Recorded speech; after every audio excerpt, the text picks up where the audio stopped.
Good morning, everyone. Good morning. Good to see everyone out in this cool morning. And cold morning. We're in sunny Florida. It's always cool. Just wanted to let you know the town hall construction has started, and you can get daily updates if you just walk by and see what's happening. Or if you want to see a good view from the south dining room, you get a nice view of where the putting green is going to be gone. So On the deck. on the deck, that's Ron Carter's big action plan. Just a little bit. They got some fencing around some trees. That's to protect them, keep the heavy machinery, stay away from these, because those are the ones that are staying. They're not done, so when you see those fences go up, you know what it's for. And the other black and orange fence is for erosion control. So that's what's done today. So want to take a look? Every day, just take a look and you'll have the progress. Then Lou will fill us in on some of the more specific details. Who would like to save $500? Okay. You got in your mailbox the homestead exemption paperwork. Please fill it out. Well, I don't care if you fill it out or not. I'm filling it out. It was put in your in-house mailbox. Fill it out, and you turn it into, front desk. But else they've got nothing else to do. So, but the deadline is February 1st. It's a government deadline. You miss it, you lose. So, if you've been a resident from January of 21. If you've been after January 1st of 22 and moved in, you don't qualify. But last year you get, was it this year? Just a little over $500 in December. So it's important paperwork. Don't forget it. Remind your neighbors and any other people, your friends too. Also, everybody got their name tag on this morning? There you go. You got your pendant with you? No, you got to have your pendants with you. Safety and security. So, with that, Brad, are you prepared? We are ready to go. Okay. Can I have 2 seconds? I just want to. Sure, absolutely. Okay, there you go. Good morning. How's everyone? Great. I wanted to go over a few things, especially with Channel 732, with all of our newer residents, just some quick little reminders. We always publish our events as well as trips that can be signed up at the trip table. The weather is getting nice. We always want to make sure if we have a luncheon or we're going to a museum or anything like St. Pete, we want to be sure that you are aware of all of that information. So we have published what we call the special events trip calendar. Everyone should have received this. So essentially what this will do is it will highlight all of the events that change each month. Whether that's the shopping trips, lunch trips, anything of that nature will be on this calendar. You can always receive this I want to make sure I'm telling you the right thing so if it's incorrect, the 15th of the month. So keep a lookout for this in your mailbox because what happens is sometimes you might schedule an appointment and you miss out on the nice lunch trip. So if you have it the month prior and you're able to schedule out your appointments and things of that nature, we want to be sure you can do that. So keep a lookout for the special calendar as well as always your Monday memo, Channel 732, Tuesday talk for any changes of things of that nature. But we wanted to just do a better job at communicating to the residents about what's going on because we really, really want to increase our engagement across campus. Thank you. Any questions? Thank you. Thank you. So, Tiffany, we're just going to start directly with COVID update, and if we can go to the first slide. So, mostly things are improving here in the state of Florida, and what we have to share is good news. I know if you watch TV and it's 24/7 Omicron, and they paint a pretty scary picture, but at least as I look at it, I think these are some good numbers, and there's a good story to be shared. Here are the Florida numbers, and it's the new cases for the past 10 weeks. And I wanted to go back and show you this slide because it really shows the progression in a bar graph so that you can see what's happening.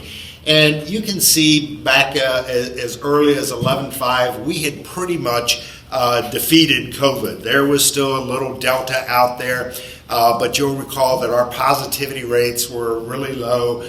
They were down below 3.5%. And so these are new cases for Florida, and there just wasn't much activity until the end of the first week of December, and then we started to see a growth, and you can see it progress all the way up through the first week of January, ended on the 7th. We had 430,000 new COVID cases in Florida. Almost all of it was Omicron. It was the new strain, and that's where we were just a little over 10 days ago. Next slide. So, new cases in Florida over the last 10 days, we've seen significant improvement. In Florida, it's down about 9%. That's 272 per 100,000 residents. And in the U.S., we've seen a 5% decline in new cases over that same 10-day period. So the last 10 days have seen some improvement. That seems to be following what happened first in Africa and then in Europe. This has a shorter duration in terms of its cycle than either the original COVID or the Delta variant. New slide. Here's the case map for Florida, and this is per 100,000. So the larger the dot, the more significant the outbreak is. You can see that Clearwater specifically still has a fairly large outbreak. The positivity rate in Clearwater today is 27.5%. So essentially 1 out of every 4 residents in Clearwater has COVID. And so the numbers are high. What's the great news about this variant? It doesn't kill you. If you have your shots, if you have your booster, this is something that is potentially going to make you ill. You'll have mild to moderate symptoms, but it's not killing people. That's the great thing about this variant. This variant is acting exactly like scientists predicted that it would. It is becoming the common cold. And so it's very, very contagious, just like the common cold. Can't be treated by antibiotics, just like the common cold. It very rarely kills you, just like the common cold. And so this is behaving exactly as scientists predicted that it was going to behave. Next slide. Here's the 7-day average. So we just looked at the 10-day average, and you can see it was going up. And then over the course of this, the last 7 days, you can see the downward trend. Now that's not a very significant turn. I mean, it's a clear break. You can see where it's going the other direction. We'll need another 7 days worth of data to be sure. But that's what most of the public health officials are saying, is that this variant is on the way to being defeated, and we'll go on to whatever is next, which is open for debate. All right, next slide. Here's one of the things that is sort of interesting is the number of hospitalizations. And the number of hospitalizations is at an all-time high from COVID. That bottom line is the ICU beds, and you can see the lighter purple is the number of hospitalizations. And you've seen this significant peak. Now, this is the same, last slide was through the 17th. Can you hear me? I don't know what that means. Yeah. Can you hear me? Yeah. Who can't hear me? It's cutting in and out? No. No, you're good? Oh, all right.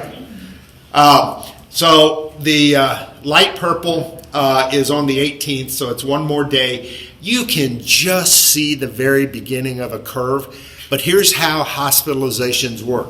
There's leading indicators and trailing indicators. A leading indicator of COVID is the number of new cases, the number of people who are reporting into ERs. Hospitalization is a trailing indicator, and so this should run behind by about 10 days. So we're going to monitor the hospitalizations over the course of the next 14 days to see if we don't also pick up a more significant downward trend. Next slide. Code at Regency. We are in really, really good shape. Right now, we have one independent living resident with COVID. They are recovering, coming off quarantine shortly. We have one IL staff member here at Regency with COVID. Their last day in quarantine will be Thursday, and they're doing fine as well. Over in the health center, we have a little bit of an outbreak, but we've had no new cases this week. So we have 4 healthcare residents and 5 healthcare staff members. Now, we're on a little bit different level of precautions over in the health center. Anyone been to the health center this week? Okay, so if you've gone to the health center, we are requiring a mask. It must be a K95 mask. There are some restrictions on visitation and access, but we're confident that we've contained the spread of COVID over in the health center. Several weeks ago, these numbers were a little higher in the healthcare center, but as people have been coming off, we've not seen a new spike of COVID residents or staff, and we're seeing some improvement. How are they doing, They're, health-wise? I mean, are they getting through this? Or- yes. Yeah, great question. So we've had, even though the residents over in the health center have a higher acuity level, they have some pre-existing conditions. That's why they're over in the health center. We've not seen any fatalities, and so that's good. We've been able, their symptoms have been, with the exception of one individual, the symptoms have been light and moderate enough that we've been able to treat them here at Regency Oaks, which is not the usual practice with a COVID positive resident. Usually they get sent out to a COVID community outside of Regency Oaks. The one resident who did require hospitalization is fine, and the rest we've been able to treat in-house, so they're doing really well. And then, I know you can't see this, but I'm showing it to you anyway. This is going to be on the back side of the Tuesday Talk memo that we'll publish later this afternoon. And I thought you would find this really, really helpful because it breaks down the symptoms for COVID, influenza, cold, and seasonal allergies. Now that we're in flu season, all of those are available. And so this shows you by symptoms, the blue column on the left, whether you might see that symptom often, rarely, sometimes, and it just helps you as a diagnostic tool to be able to look at any potential symptoms and say, okay, this is probably a seasonal allergy, or okay, this may be something more and I need to call Leslie, or I need to consult with my physician. There are 2 really significant things that are still, to this day, continue to be the leading indicators from a diagnostic perspective as to whether or not you have COVID, and those are the last 2 at the bottom. Shortness of breath or difficulty breathing, it's very often with COVID. It's very rare with anything else. And then the last one is loss of taste and smell, even, yes, with Omicron. It's very often with COVID. It's very rare with everything else. And so a lot of those symptoms, other than those 2, you can see in different illnesses. But those are the 2 things that you most frequently see, and you only see it in COVID. All right.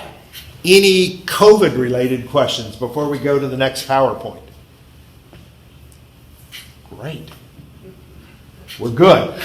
Okay, next PowerPoint.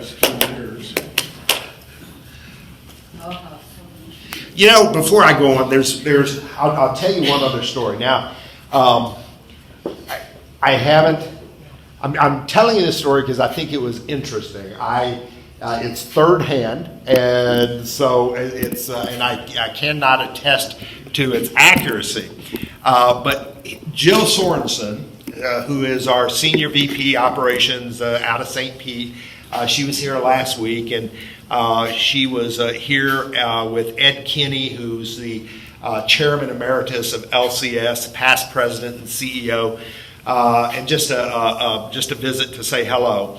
And they were telling an interesting story. Many of you know that LCS has a medical advisory board. It consists of 7 physicians that we've gathered, and they consult us with our policies and programs and procedures.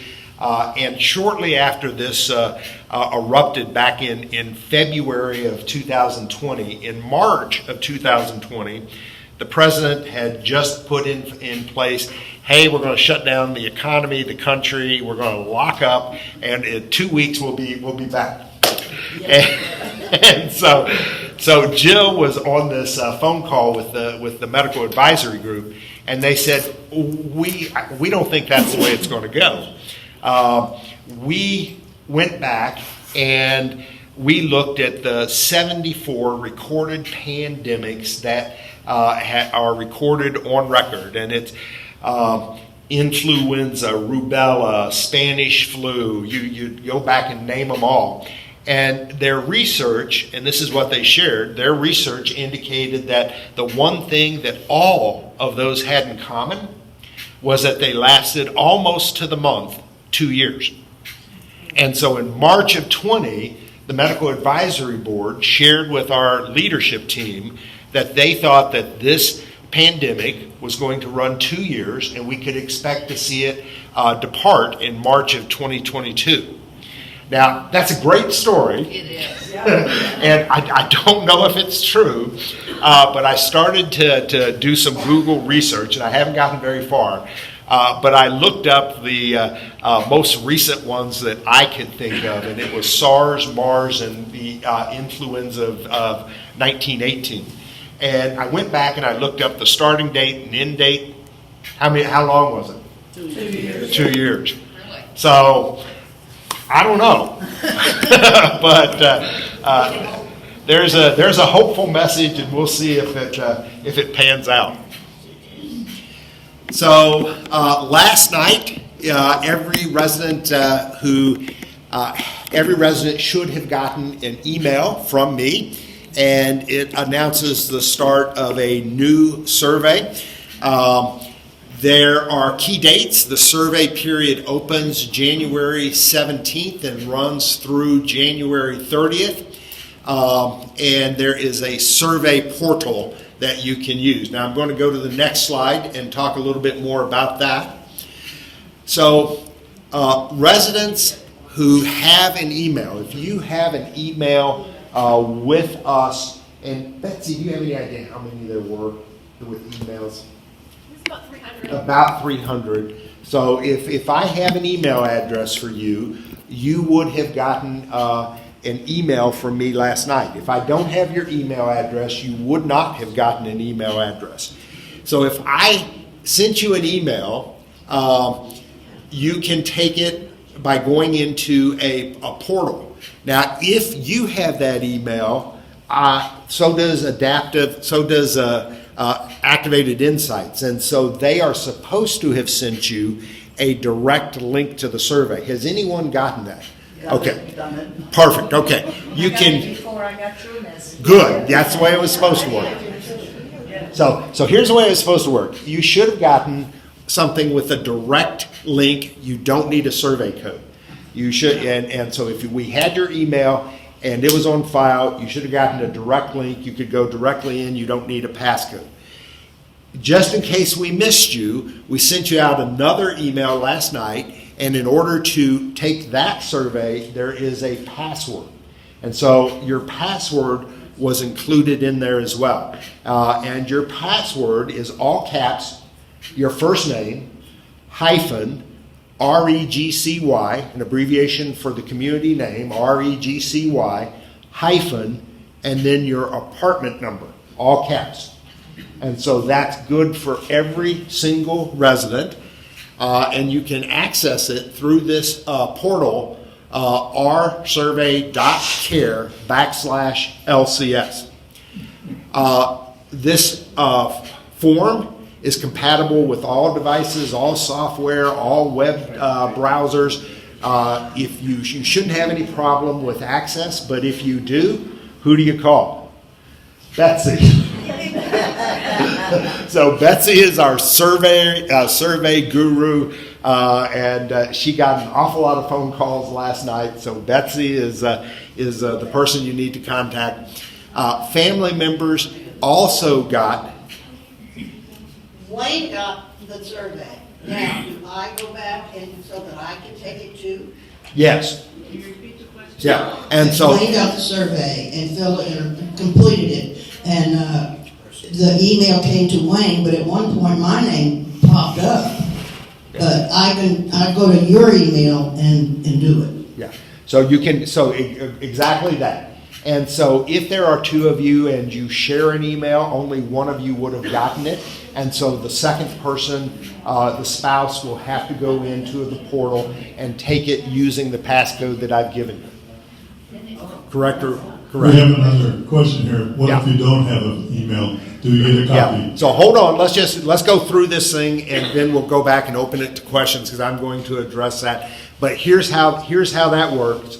Well, it's on a slide here. All right. U.S. News. This is who's doing the survey. It's U.S. News customer survey data. Why are we doing this when we just did a resident satisfaction score survey? It's a little different. We're using this, and I'm just being honest with you.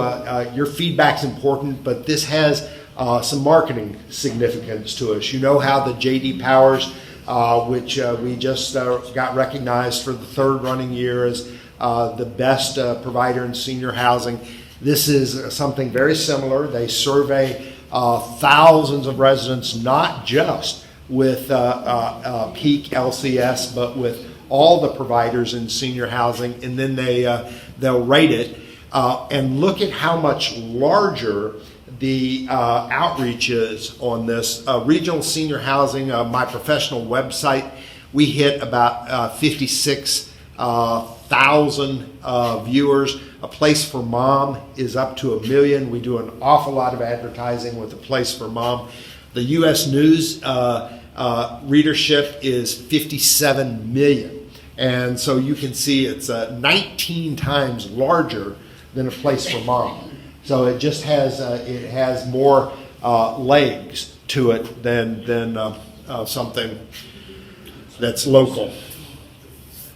Activated Insight, it's a third-party research. It only works in senior care. The online survey are emailed to residents and family members. Plus, there is a general portal, so lots of access points. Real-time participation count is available for me, and I will share data with you as I receive it. It's the ability for each community to see and use the feedback. All responses are confidential. We don't touch it. U.S. News is who will compile and analyze the data. A single customer engagement score, it's an aggregation of all the LCS communities, is going to be provided. It's available in that platform at the closing of the group. Nobody can tie back the results to the resident unless they share a name in the comment. And so if you include a name and request feedback, you can have the ability to have us get back in touch with you. So encourage residents to speak their mind. We want your honest opinion. And so, yes, it's always nice to hear what a wonderful job we're doing and what a great community Regency Oaks is and how much you enjoy living here. But your honest feedback and critique is how we help grow and improve and get better. And so we really do want your honest feedback. and share that and let us know what you're feeling. No problem is too small. I thought this was a great line. If a single resident thinks that there may be an issue, others are very likely to think the same way. So if you have an issue that's just driving you crazy and you'd like to see us address that, be sure to put it down so that we can follow up and get back to you with that. How long will the survey take? It's 10 to 20 minutes. If someone doesn't want to answer a question, you don't have to answer the question. The survey will still be sent in. It will just have a blank response for any questions that you feel you don't want to answer or you haven't experienced that. If we ask you, how is your experience at the health center? You haven't had an experience at the health center, you obviously would leave that blank. Can I help someone take the survey? So yes, absolutely. And so grab a neighbor, grab a staff member.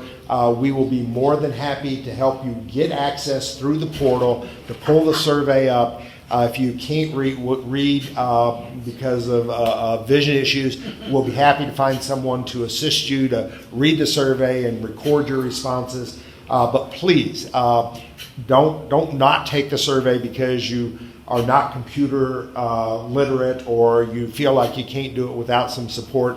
There are many of us who would be more than happy to help you complete the survey. Just reach out to Betsy. We'll find a resident volunteer or a staff member to assist you because we are trying to get as much input from as many residents as we possibly can. And then just what if someone has bad things to say? I got big shoulders. People have bad things to say. I learn from every single comment that people share. There's always a nugget of truth and a kernel of wisdom. So be honest, share your feelings, let us know, because feedback is a gift, and that is how we get better. We learn from the issues that have arisen, the mistakes that we've made, and we try to grow as an organization. All right, Q&A on the survey. Gosh! Okay. Well, those that don't have an email address. Yeah. So if you, we'll come right back here again.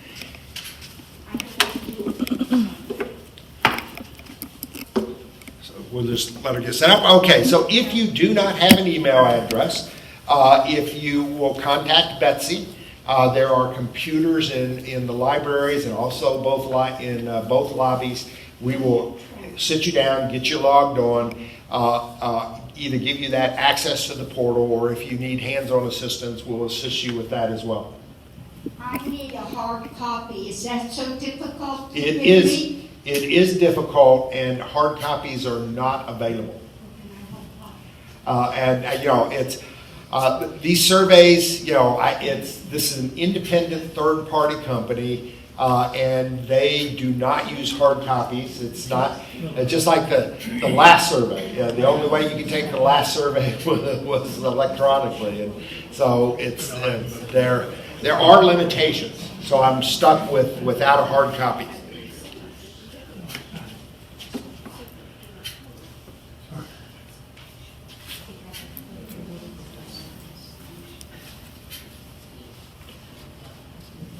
Just so you know, the North Library computer has had a virus since Halloween, and no one has come to do anything about it yet. So it's a PC, it's not an Apple, so you can't come up there until it gets fixed. So great segue for me. So Roman was out here yesterday and looked at that. It's completely fried, and so we've ordered a new computer for the North Library. 10 to 14 days. Computers, unlike refrigerators, are available. If your refrigerator had gone, it would have been 8 months. Yeah, I started to put my personal stuff in there, the capital letters and all that, and I apparently skipped a hyphen. So I started again and it says, no, you can't do it, you've already done it. Okay, have you had a chance to do it? I tried it, yeah. Oh. But like I say, and then it said that, so I know I didn't take the survey because it said that I'd already done it. Okay. I'll get you reset. And yeah. And don't screw it up. My name is capital F, capital R, capital A. I got it. and did your wife, did she get one? No, she was in bed. This was about 3 o'clock in the morning. We got to work on it, Frank. We got to work on your sleeping habits, but I'll get you reset. Okay. Any other survey questions? All right, we're done with that. I just had one more announcement before I open it up for general questions, and that's the Transition of Care quarterly meeting is set for February 16th at 10 a.m. in the morning, right here at Regency Oaks, or right here at the town hall. All right. I need to add something to the We're going to homestead act. That does not have to be notarized. That was pointed out in the letter, like we did in the past, so just fill it out, turn it into the front desk. And this, I was reminded, was done by FLAGRA several years ago.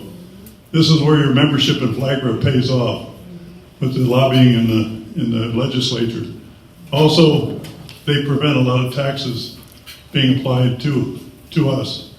And so they're fighting for us. So if you're not a member, be a member. And if you are a member, continue your membership. And also tomorrow, here, Town Hall, 10 a.m., is our quarterly Regency Oaks Residents Organization meeting. So plan to be there, 10 o'clock tomorrow. Now we can do questions. questions. So the only, I'm sure you have lots of questions, but the only one that I know of, I'll try to preempt, is the fun with fire doors over in the south building. Oh, that was fun. That was fun. And so we lost on our master control panel, we lost a diode or a chip on the master board that controls the magnetic door locks on the fire doors. Piper has been notified. Piper will be out today to try to address it, and parts being on the truck and available, we should have that fixed by this afternoon. When that happens, just FYI, so you know, we implement what's called a fire watch, and our security team puts the building on fire watch, and every hour on the hour, security is walking through the building to ensure that all is well and that there are no immediate dangers. And so we have been on fire watch all night, and we'll try to get that corrected again. If parts are available, Piper will get that corrected this morning. That pertains to two of my comments. Where are you, Judy? I hear you. Okay, gotcha. Communication has always been a problem here. Twice within the last couple of months, the weekly schedule showed a Tuesday talk. It got canceled, but nobody knew it. And yesterday we came out and the fire doors were shut. I think all three of those incidents, we should have had a robocall to inform the residents. And I know you don't want to overuse it, but I think it's underused at this point. And so, great question, and here's sort of the response. And so, yes, we try to limit the robocalls to emergency, crises, and critical information. That's why if we have a COVID announcement to make, it always goes out as COVID. The part of the solution that you don't yet have is the Regency Oaks Appy Pi app that is currently being beta tested. That's going to give us the ability to send out group text, group emails, and communicate that information that we don't consider to be a crisis, an emergency, or vital critical information. It's more informative in nature.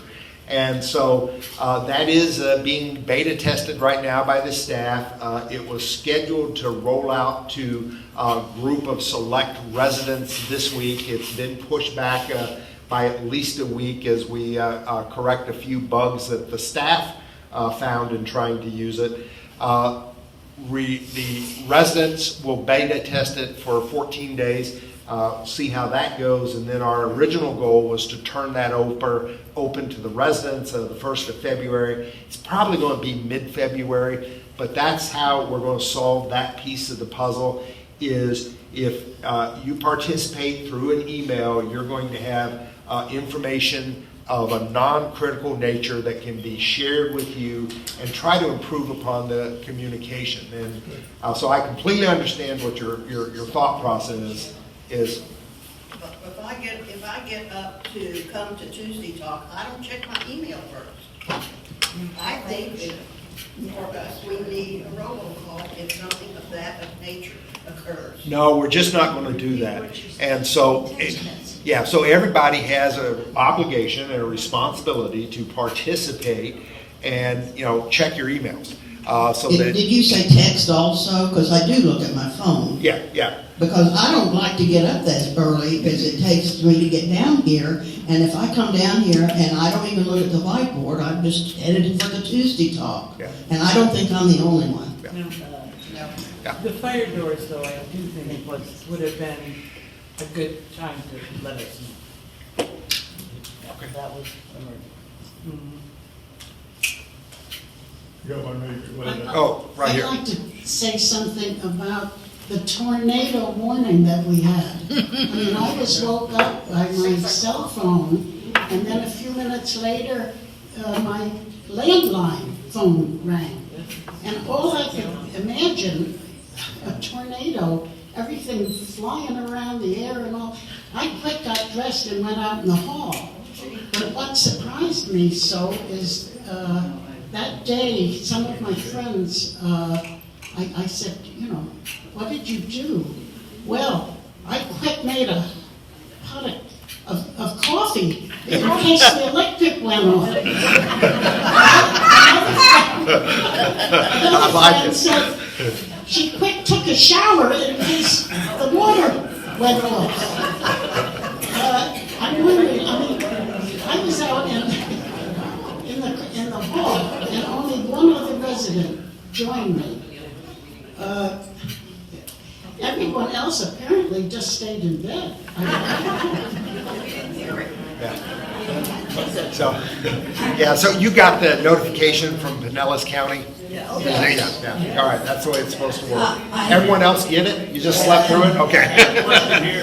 Yeah, actually, it's along the same lines as the issue with the call about the tornado warning. I realized I come from an area that we don't really have tornadoes, and I was thinking to myself, what do you mean go down to the first floor? Where do we go? I didn't know if we had any kind of plan in place for such an event. I think, certainly the notification was reasonable, but I was left to try to figure out what do people do? Yeah. So, a plug, I know it's 6 months away, but every June, please come to attend our emergency preparedness seminar. We do it every June. We talk about hurricanes and other natural disasters. Regency Oaks puts an awful lot of energy into developing action plans for bomb threats, tornadoes, hurricanes, diesel truck turnovers with chemical gas leaks. If you can imagine it, we've created a plan on how to deal with it. If we had seen a series of storms that potentially could have resulted in tornadoes, we would have enacted a plan. All that was out was severe weather, which doesn't rise to the level of the type of wind activity that would have caused us to implement our plan. And so we relied on basically Pinellas County to give the notification to residents, and it looks like most of you got that. I think one thing people need to realize is that that does come from Pinellas County. And when they say that a tornado watch is in effect for your area, that area is all of Pinellas County, usually. I think when I was rudely awakened the other morning at 6 a.m. with that thing from the county, I hopped out of bed and immediately any of the local TV's networks, I'm not pushing one particular one, as most of you will suspect. But if you turn it on Bay News 9 even, or any of the networks, their weather people are going to be telling you and showing you exactly what is happening and where it's located and where the danger is. Okay, if it looks like it's coming at us, I'll go get in my closet. Yeah. But I don't think, it's really necessary to get excited until you verify where it's exactly located within the county. Yeah. And then just, one more reminder, a couple of more reminders. Just like hurricanes, there's a difference between a level 1 hurricane and a level 5 hurricane. It requires a different response. Same is true of tornadoes. They're F-rated instead of wind-rated, but this was not a highly rated storm system that, yes, it was severe weather, but there was nothing in there to indicate to meteorologists that this was going to produce significant tornado activity. The second thing I would remind everyone is you live in a very safe building. In the north building, your roof is solid concrete. And then in the south building, you have a concrete support with a overlay. So two very, very solid, secure buildings that are designed to stand up to wind events of all types. Brant, however, don't go up on the roof of the south building, because when I looked out that morning, our Christmas tree is tilted. One of the light strands came loose, and it's probably at about a 45-degree angle, which I did call maintenance, but before it blows off the roof, someone should look at it. Thank you. Tuesday at the forum, I updated with those figures. Since October 15th, there has been a net increase of 22 new hires. This week in our orientation class, we have 6. Seven, thank you. And so this week in our orientation class, we have 7. We do have a new recruiter. Her name is Dee. She's fantastic. She's doing a great job. I don't know what the net for this week is going to be, because I know that we have 7 new hires. I don't know how many we will lose this week. And so we publish that information on Friday. And so I'd already shared last Friday's data with you on Tuesday, and so I didn't bring it again today. But if you take a look at what happened between when we announced that we were going to require associates to get vaccinated and October 15th, we lost we had 201 associates that were not vaccinated. We retained 100 and we lost 100. About 40 of them left on those last 2 days of October before the mandate came into place. So that means we had about 100 positions to fill here at Regency Oaks. And they were spread across housekeeping, dining, nursing, all departments. This is something that impacted every department at Regency Oaks. Of those 100, over the last 45 to 60 days, we've replaced 22 plus the 7 that are in class today. So we're about a third of the way through replacing all of our original staff. I know this is a slow process, but that's why I have been telling you from day one, trying to be honest and transparent, that this is not going to be solved in a week. It's not going to be solved in a month. This is something that it's going to be with us all the way through, we think, the second quarter of 2022 is when we will get back to having a full staff. I wish that it were quicker, but I know, any of you that are out and about, and whether you're going to the grocery store or restaurants or I know, you can deny it, but that doesn't change the reality. This is a very difficult labor market that we're competing in, and your department managers are doing the best they can to hire quality staff, and at the same time, make sure we're taking care of those long-term associates that are the backbone of our community.